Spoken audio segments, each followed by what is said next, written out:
ବହୁତ ଦିନର କଥା। ଗୋଟିଏ ଗାଁରେ ବୁଢ଼ୀ ଆଉ ତାର ପୁଅ ରହୁଥିଲେ। ପୁଅଟିର ନାମ ଚିଲି ଥିଲା। ତାର ମା ତା ପାଇଁ ବହୁତ ଚିନ୍ତିତ ଥିଲା, କାରଣ ଚିଲି ବହୁତ ଅଳସୁଆ ଥିଲା। ଚିଲି ଉଠିଲୁ, ତୁ କେତେ ଶୋଇବୁ? ଯା ବାହାରକୁ ଯାଇ କିଛି କାମ ଦାମ ଦେଖ। କେତେ ଦିନ ଏମିତି ଶୋଇବୁ?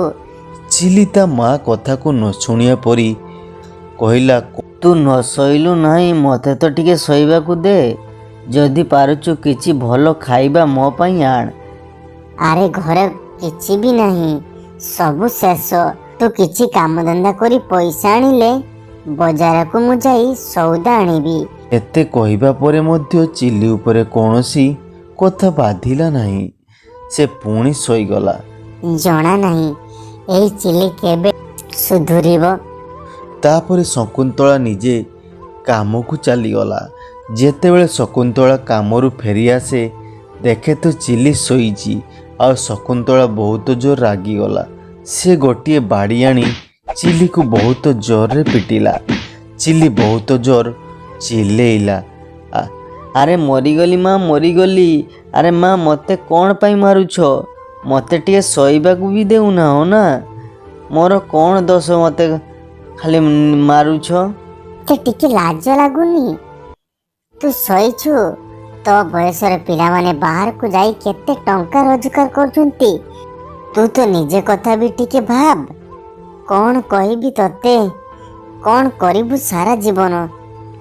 କିଛି ଗାଁ ଲୋକ ସେହି ସମୟରେ ସେଠାକୁ ଆସିଲେ। ଚିଲିର ପାଟିର ଶବ୍ଦ ଶୁଣି ସେମାନେ ସେଠାକୁ ଆସିଛନ୍ତି। ଆରେ କ'ଣ ହୋଇଛି? ଚିଲିର ମା ତାକୁ କ'ଣ ପାଇଁ ପିଟୁଛ? କ'ଣ କହିବି ତମକୁ? ଇଏ ସାରା ଦିନ ଖଟରେ ଶୋଇଛି, ନା କିଛି କାମ ଧନ୍ଦା କରୁଛି। କ'ଣ କରିବି? ୟା ପାଇଁ ମୁଁ ବହୁତ ଚିନ୍ତିତ। କିଛି କାମ ଧନ୍ଦା ବି କରୁନାହିଁ। ହଁ, ଏ କଥା ଠିକ କଥା। ତାପରେ ସବୁ ଗାଁ ଲୋକ ଚିଲିକୁ ବହୁତ ବୁଝାଇଲେ ଆଉ କହିଲେ, ଦେଖ ଚିଲି, ଆମ କଥା ମାନ, କାମ ଧନ୍ଦା କିଛି କର, ନହେଲେ ତୋର ଭବିଷ୍ୟତ କ'ଣ ହେବ? ତୁ ନିଜେ କେମିତି ବଞ୍ଚିବୁ? ଚିଲି ଗାଁ ଲୋକଙ୍କ କଥା ଶୁଣି ମନେ ମନେ କହୁଥାଏ, ଏଇ ଗାଁ ଲୋକ କେବେ ବି ମୋ ପିଛା ଛାଡ଼ିବେ ନାହିଁ। ମୋତେ ଲାଗୁଛି ମୋତେ କିଛି କାମଧନ୍ଦା କରିବା ପାଇଁ ପଡ଼ିବ। ଠିକ୍ ଅଛି, ମୁଁ କିଛି ନା କିଛି କାମ କରିବି। ହେଲେ ମୋତେ ତ କିଛି କାମ ଆସେ ନାହିଁ ନା, ମୁଁ କ'ଣ କରିବି? ହଜୁର, ଚିଲିକୁ କିଛି କାମ ଦିଅନ୍ତୁ, ସେ କରିବ। ତମେ ଗୋଟିଏ କାମ କର, ରାତିରେ ତମେ ମୋ କ୍ଷେତକୁ ଜଗିବ ହେଲା। ତମେ ମୋ କ୍ଷେତ ଜଗିବ, ତା ବଦଳରେ ମୁଁ ତମକୁ ଟଙ୍କା ଦେବି। ତମେ ରାଜି ଅଛ? ଚିଲି ରାଜି ହୋଇଗଲା, କାରଣ ଚିଲି କ୍ଷେତ ରାତିରେ ଜଗିବ ସତ, କିନ୍ତୁ ମନକୁ ମନ ସେ ଭାବିଲା, ମୁଁ ତ ରାତିରେ ଯାଇ ଶୋଇଯିବି। ଥୋଡ଼ି ନା କିଏ ମୋତେ ଦେଖିବାକୁ ଆସୁଛି। ମୁଁ ଶୋଇଛି ନା ଚାହିଁଛି? ଆରେ ଚିଲି, ଶୁଣ, ଗୋଟିଏ ପ୍ରୋବ୍ଲେମ ଅଛି। କ'ଣ ପ୍ରୋବ୍ଲେମ୍? ଆରେ ସେଠାରେ ଗୋଟିଏ ଭୂତୁଣୀ ଅଛି। ସେ ଯାହାକୁ ରାତିରେ ଦେଖେ ତାକୁ ମାରିଦିଏ। ଆଉ ସେ ବହୁତ ଲୋକଙ୍କୁ ଆଗରୁ ମଧ୍ୟ ମାରି ଦେଇଛି। ଆରେ ତମେ କ'ଣ କହୁଛ? ମୁଁ କୌଣସି ଭୂତ ପ୍ରେତକୁ ଡରେ ନାହିଁ ହେଲା। ମୋ ଆଗରେ ସେମାନେ କିଛି ବି ନୁହନ୍ତି। ତାହେଲେ ଚିଲି ଠିକ ଅଛି, କିଛି ଅସୁବିଧା ନାହିଁ ତ? ତାପରେ ଚିଲି ସେଇ କ୍ଷେତ ପାଖକୁ ଗଲା ଆଉ ବହୁତ ଖୁସିରେ ଖଟିଆ ଉପରେ ବସିଗଲା। ଆରେ ପାଖରେ ତ କୌଣସି ଜୀବଜନ୍ତୁ ନାହିଁ, ମୁଁ ଯାଉଛି ଆରାମସେ ଶୋଇଯିବି। ତାପରେ ଚିଲି ସେଠାରେ ଶୋଇଗଲା। କିଛି ସମୟ ପରେ କୌଣସି ସ୍ତ୍ରୀ ଲୋକ କାନ୍ଦିବାର ଶବ୍ଦ ଶୁଭାଗଲା। ଆରେ ଏତେ ରାତିରେ କିଏ କାନ୍ଦୁଛି? କିଛି ସମୟ ପରେ ସ୍ତ୍ରୀ ଲୋକ କାନ୍ଦିବା ବନ୍ଦ କରିଦେଲା ଆଉ ଚିଲି ଆରାମସେ ଶୋଇଗଲା। କିଛି ସମୟ ପରେ ଗୋଟିଏ ଭୂତୁଣୀ ଚିଲି ପାଖରେ ଆସି ବସିଲା ଆଉ ତାକୁ ଡରାବନି ଆଖିରେ ଦେଖିଲା। ଚିଲିର ନିଦ ଭାଙ୍ଗିଗଲା। ଭୂତୁଣୀକୁ ଦେଖି ଚିଲି ପୁଣି ଶୋଇଗଲା। ଆରେ ଇଏ କେମିତିକା ଲୋକ କେଜାଣି? ମୋତେ ସିଏ ଟିକେ ବି ଡରିଲା ନାହିଁ। ଭୂତୁଣୀ ଚିଲିକୁ କାନ୍ଧରେ ଉଠାଇଲା। ସେହି ସମୟରେ ଚିଲିର ନିଦ ଭାଙ୍ଗିଗଲା। ଆରେ ଭୂତ ମାଲ, ମରିଗଲି। ଭୁତୁଣୀ ମୋତେ ଖାଇଦେବ ନା କ'ଣ? ଏ ଭୁତୁଣୀ ଭାଇ, ଏ ଭାଇ କିଏ ମୋତେ ରକ୍ଷା କର। ହଁ ମୁଁ ଭୁତୁଣୀ, ଆଜି ମୁଁ ତତେ ଖାଇବି। ମୁଁ ତ ଗୋଟିଏ ଶୁଖିଲା ମଣିଷ, ମୁଁ ତ ବହୁତ ଦିନ ହେଲା ଖାଦ୍ୟ ବି ଖାଇନାହିଁ। ମୋତେ ଖାଇ ତମେ ପୁରା କାନ୍ଦିବ। ଚିଲିର କଥା ଭୁତୁଣୀ ଶୁଣିବା ପରେ କହିଲା, ତୁ କ'ଣ ପାଇଁ ଖାଦ୍ୟ ଖାଇନାହୁଁ? ତୁ ଖାଦ୍ୟ ଖାଇଲେ ଯାଇ ମୁଁ ତତେ ଖାଇବି। ଏତେ ଦିନ ପରେ ମୋତେ ଗୋଟିଏ ଶିକାର ମିଳିଲା। ଖାଦ୍ୟ ତ ମୁଁ ବହୁତ ଦିନ ହେଲା ଖାଇନାହିଁ, କାରଣ ମୋ ପାଖରେ ଖାଦ୍ୟ ଖାଇବା ପାଇଁ ପଇସା ନାହିଁ। ପ୍ରଥମ ଦିନ ପାଇଁ ଆଜି ମୁଁ କାମ କରିବା ପାଇଁ ଆସିଛି। କାମ କଲେ ପଇସା ମିଳିବ, ଆଉ ପଇସା ମିଳିଲେ ମୁଁ ଖାଦ୍ୟ ଖାଇବି। ଚିଲି ତା କଥାର ବାହାଦୁରୀ ଆଉ ଚାଲାକି ଦେଖାଇ ଭୁତୁଣୀ କହିଲା, ତମେ ମୋତେ ଖାଇବ ସତ, ହେଲେ ପ୍ରଥମେ ତମେ ମୋତେ କ୍ଷେତର କାମ ସାରିବାକୁ ଦିଅ। ଠିକ୍ ଅଛି, ତମେ କ୍ଷେତର କାମ କର, ତାପରେ ମୁଁ ଖାଇବି। ଚିଲି ଡରି ଡରି କ୍ଷେତକୁ ଗଲା ଆଉ କାମ ମଧ୍ୟ କଲା। ଚିଲି କାମ କରୁ କରୁ ସକାଳ ହୋଇଗଲା ଆଉ ଭୁତୁଣୀ ସେଠାରୁ ଚାଲିଗଲା। ଭୁତୁଣୀ ପ୍ରତିଦିନ କ୍ଷେତକୁ ରାତିରେ ଆସେ ଆଉ ସକାଳୁ ହେଲେ ସେଠାରୁ ସେ ଚାଲିଯାଏ। ଚିଲି ତା ଘରକୁ ଗଲା। ମା ମୋତେ ବଞ୍ଚାଅ, ମା ମୋତେ ବଞ୍ଚାଅ। କ'ଣ ହେଲା? କାହିଁକି ଏତେ ପାଟି କରୁଛୁ? କ'ଣ ଭୂତ ଦେଖିଲୁ କି? ମା, ଭୂତ ନୁହେଁ, ମୁଁ ଭୁତୁଣୀକୁ ଦେଖିଲି। ସତ କହୁଛି ମା, ଭୁତୁଣୀ। ଆରେ ଏତେ କାମରେ ଥକିଗଲୁ, ସେଥିପାଇଁ ବାହାନା ଦେଖାଉଛୁ ନାହିଁ? ମା, ମୁଁ ତମକୁ ସତ କହୁଛି, ସେଠାରେ ଗୋଟିଏ ଭୁତୁଣୀ ଅଛି। ସେ ମୋତେ ଖାଇବାକୁ ଚାହୁଁଥିଲା। ବହୁତ ମୁସ୍କିଲରେ ମୁଁ ମୋର ବୁଦ୍ଧି ଦେଖାଇ ବଞ୍ଚେଇ ସେଠାରୁ ପଳେଇ ଆସିଛି। ମୁଁ ଜାଣିଛି ତୁ ସବୁ କାମର ବାହାନା ଦେଖାଇବୁ ହେଲା। ତୁ ଯେତେ ବି କାମର ବାହାନା ଦେଖା, ମୁଁ ଜାଣିନି ତତେ କ୍ଷେତକୁ କାମ କରିବାକୁ ଯିବାକୁ ହେବ। କିନ୍ତୁ ଚିଲିର ମା ଚିଲିର କଥାକୁ ବିଶ୍ୱାସ କରୁନଥାଏ ଆଉ ଚିଲିକୁ ବହୁତ ଜୋର ଭୋକ ଲାଗୁଥାଏ। ମା, ମୋତେ ବହୁତ ଜୋର ଭୋକ ଲାଗୁଛି। ତାପରେ ଚିଲିର ମା ଚିଲି ପାଇଁ ଖାଇବା ନେଇ ଆସିଲା। ଚିଲି ଖାଇବା ଦେଖି ବହୁତ ଖୁସି ହୋଇଗଲା। ଚିଲି ଖାଇବାକୁ ଯାଉଥାଏ, ସେହି ସମୟରେ ଭୁତୁଣୀର କଥା ଭାବିଲା ଆଉ ଖାଦ୍ୟ ଖାଇଲା ନାହିଁ। ଆରେ ଚିଲି, କ'ଣ ହେଲା? ଖାଇବା କ'ଣ ପାଇଁ ଖାଉନାହୁଁ?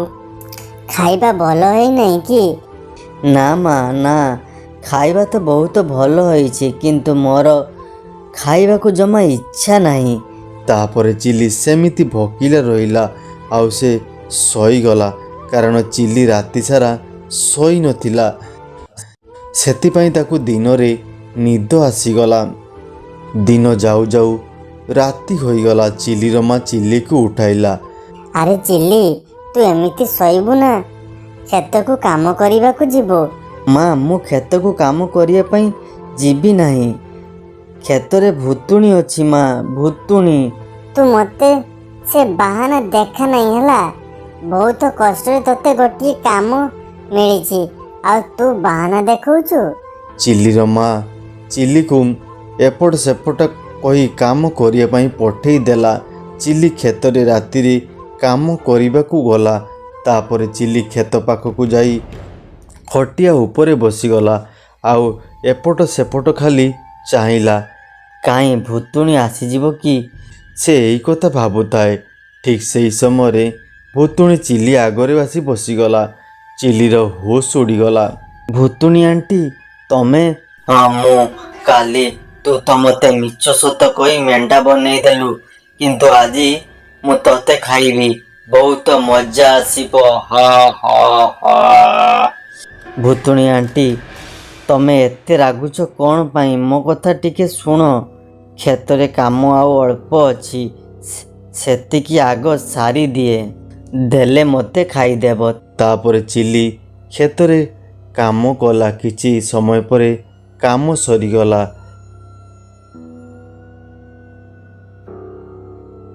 ଏଥର ତ କାମ ସରିଗଲା, ବାସ୍ ଆଉ ଅପେକ୍ଷା ନାହିଁ। ଚିଲି ମନେ ମନେ ଭାବିଲା, ହେ ଭଗବାନ, ମୋତେ କିଛି ବୁଦ୍ଧି ଦିଅ ଯେମିତି ମୁଁ ଏ ଭୁତୁଣୀ ପାଖରୁ ବଞ୍ଚିଯାଏ। ଚିଲି ମନରେ ଗୋଟିଏ ବୁଦ୍ଧି ଆସିଲା। ଆଉ ଚିଲି କହିଲା, ଭୁତୁଣୀ ଆଣ୍ଟି ମୋତେ ଖାଇବ ସେଇଟା ତ ସତ, ହେଲେ ମୋତେ ଖାଇଲେ ତମକୁ ତାକତ ମିଳିବ ନାହିଁ, ଏଇଟା ତ ସତ। ପ୍ରଥମରୁ ମୁଁ ଗୋଟିଏ ଶୁଖିଲା ରଗିଣା ମଣିଷଟିଏ। ତମେ ଗୋଟିଏ କାମ କର, ଏଇ କିଛି ଦୂରରେ ଗୋଟିଏ ଗାଁ ଅଛି। ସେଠାରେ ଗୋଟିଏ ଲୋକ ବହୁତ ମୋଟା ଆଉ ଡଉଲ ଡାଉଲ। ତାକୁ ଖାଇଲେ ତମର ପେଟ ପୁରା ଭର୍ତ୍ତି ହେଇଯିବ ଆଉ ତମେ ଶକ୍ତିଶାଳୀ ହେଇଯିବ। ଆଉ ତାକୁ ଖାଇବାକୁ ତମକୁ ମଜା ମଧ୍ୟ ଆସିବ। ତୁ ମୋତେ ମିଛ କହି ଫସେଇବା ପାଇଁ ଚାହୁଁନୁ ତ? ମୁଁ ପୁଣି ତମକୁ ମିଛ କହିବି? ତାପରେ ଚିଲି ସହିତ ଭୁତୁଣୀ ସେଇ ଗାଁକୁ ଗଲା।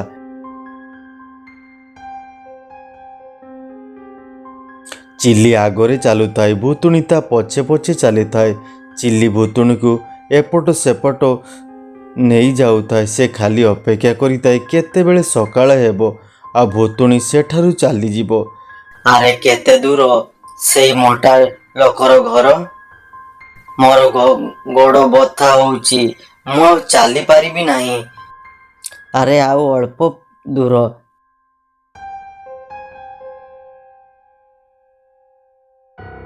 କିଛି ସମୟ ପରେ ସକାଳ ହୋଇଗଲା ଆଉ ଭୁତୁଣୀ ମଧ୍ୟ ଅଦୃଶ୍ୟ ହୋଇଗଲା।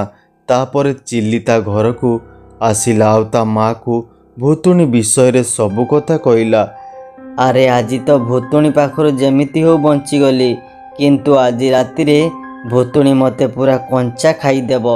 ନିଶ୍ଚୟ ଆଜି ମୋର ମୃତ୍ୟୁ। ଚିଲି କିଛି ପ୍ଲାନ୍ ଭାବିବାକୁ ଲାଗିଲା। ମୋତେ ଆଜି କିଛି କରିବାକୁ ପଡ଼ିବ। ହଁ, କିଛି କରିବାକୁ ପଡ଼ିବ। ଚିଲି ଭାବୁ ଭାବୁ ଚିଲିକୁ ନିଦ ଆସିଗଲା ଆଉ ସେ ଶୋଇଗଲା। ଆଉ ସନ୍ଧ୍ୟା ହୋଇଗଲା। ଚିଲିର ମା ଚିଲି ପାଖକୁ ଗଲା। ଆରେ ଚିଲି, ଉଠିଲୁ ଶୀଘ୍ର ଉଠ, ସନ୍ଧ୍ୟା ହୋଇଗଲାଣି ପରା। ଚାଲ କ୍ଷେତକୁ କାମ କରିବାକୁ ଯିବୁ। ଉଠ ଉଠ, ଶୀଘ୍ର ଉଠ। ତା ମାର କଥା ଶୁଣି ନିଦରୁ ଉଠି ଚିଲି ସେ କ୍ଷେତକୁ ଚାଲିଗଲା।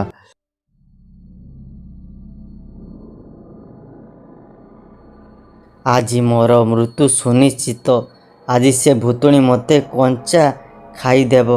କ'ଣ କିଛି ଉପାୟ କରିବାକୁ ପଡ଼ିବ। କ'ଣ କରିବି ମୁଁ?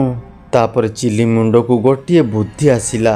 ଆରେ ଗାଁ ମୁଣ୍ଡରେ ତ ତାନ୍ତ୍ରିକ ବାବା ରୁହନ୍ତି। ଯାଉଛି ସେ ଭୁତୁଣୀକୁ ସେଇ ତାନ୍ତ୍ରିକ ବାବା ପାଖକୁ ଯେମିତି ହଉ ନେଇଯିବି। ଏହି କଥା ଚିଲି କହୁଥାଏ, ସେହି ସମୟରେ ଭୁତୁଣୀ ତା ଆଗକୁ ହଠାତ୍ ଆସିଗଲା। ମୋତେ ଛାଡ଼ିଦିଅ, ମୋର କିଛି ଭୁଲ ହୋଇଯାଇଛି କି? ମୁଁ ଯଦି କିଛି ଭୁଲ କରିଥାନ୍ତି ତାହେଲେ ମୁଁ ପୁଣି ଏଠାକୁ ଆସିନଥାନ୍ତି। ଭୁତୁଣୀ ବହୁତ ସମୟ ଧରି ଭାବିବାକୁ ଲାଗିଲା। ଇଏ ତ ଠିକ କଥା କହୁଛି।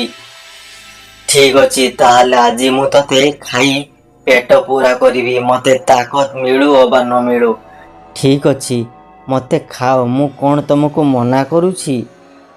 ଏଇ ଆମ ଗାଁ ପାଖ କୁଟିଆରେ ଖାଇବା ଅଛି, ମୁଁ ଏବେ ଖାଇବା ନେଇ ଆସୁଛି। ତୁ ମୋତେ ସବୁଥର ଭଳି ଏଥର ବି ମିଛ କହି ଚାଲି ଠକିଦେବୁ ନାହିଁ। ମିଛ କହିବା ବନ୍ଦ କର, ମୋତେ ଆଉ ବୋକା ବନା ନାହିଁ, ବୁଝିଲୁ? ମୁଁ ବି ତୋ ସହିତ ଯିବି। ଠିକ ଅଛି, ମୁଁ କ'ଣ ତମକୁ ମନା କରୁଛି? ଚାଲୁନ ମୋ ସହିତ।